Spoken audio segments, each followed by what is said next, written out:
नरेंद्र मोदी ने लगातार तीसरी बार देश के प्रधानमंत्री के तौर पर शपथ लेकर तो इतिहास रच ही दिया।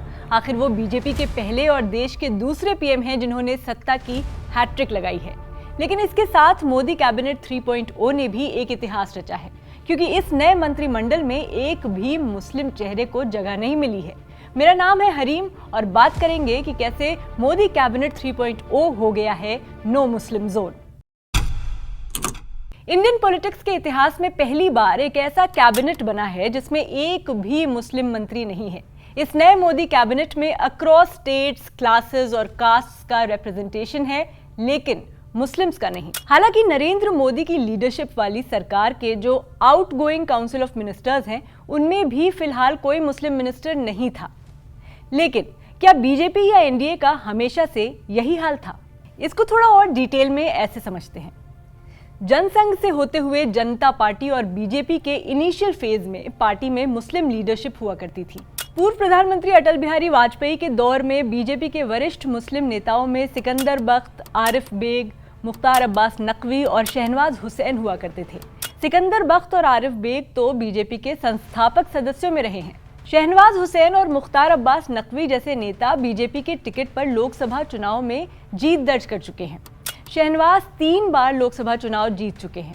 बीजेपी के मुस्लिम नेता के लिए लोकसभा चुनाव जीतना बहुत मुश्किल काम हुआ करता था। 2014 में जब नरेंद्र मोदी प्रधानमंत्री बने तो नजमा हेपतुल्ला कैबिनेट मंत्री बनी और मुख्तार अब्बास नकवी राज्य मंत्री। इसके बाद मंत्रिमंडल विस्तार में एमजे अकबर को कैबिनेट में शामिल किया गया था।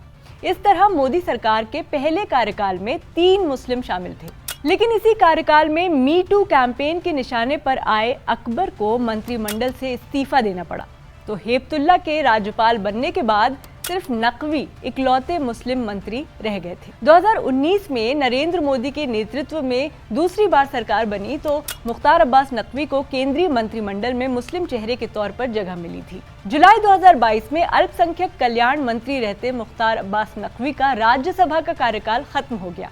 पार्टी ने उन्हें राज्यसभा नहीं भेजा, जिसके चलते उन्हें मंत्री पद से इस्तीफा देना पड़ा और इसके साथ ही मोदी मंत्रिमंडल में मुसलमानों का प्रतिनिधित्व निल हो गया।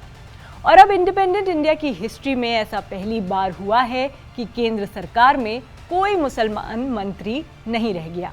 जो लोकसभा चुनाव 2024 हुए उनमें 24 मुस्लिम कैंडिडेट्स चुनाव जीते, जिनमें 21 इंडिया अलायंस से हैं और बाकी 3 में AIMIM के असदुद्दीन ओवैसी, जम्मू कश्मीर से इंजीनियर राशिद और लद्दाख से मोहम्मद हनीफा शामिल हैं। रूलिंग एनडीए के पास अपने 293 एमपीज की लिस्ट में मुस्लिम, सिख या क्रिश्चियन एमपी नहीं थे, लेकिन 2 non elected Christian and Sikh leaders को भी मंत्रिमंडल में शामिल किया गया। मोदी गवर्नमेंट 3.0 में माइनॉरिटी कम्युनिटी से 5 मिनिस्टर्स को इंक्लूड किया गया है।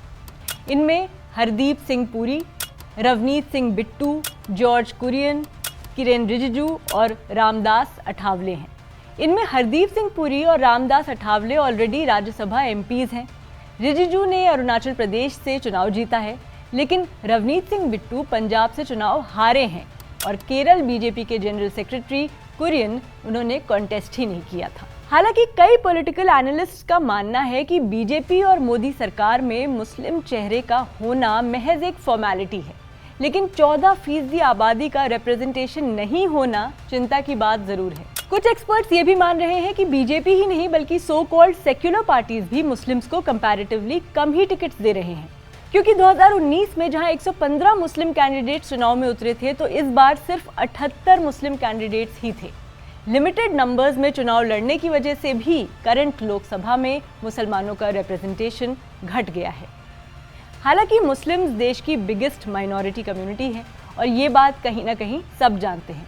यूपी जैसे बड़े स्टेट में लोकसभा चुनाव में बीजेपी को अगर अच्छा खासा डेंट लगा है तो मुस्लिम कम्युनिटी को इसका एक बड़ा फैक्टर माना जा रहा है। अब इन बातों को देखते हुए मंत्रिमंडल में उसको रिप्रेजेंटेशन ना मिलना नई सरकार के आगे के सफर को आसान बनाएगी या मुश्किल, ये देखने वाली बात है। आपकी इस मामले में क्या राय है, कमेंट में बताएं और स्विच को सब्सक्राइब करते जाएं।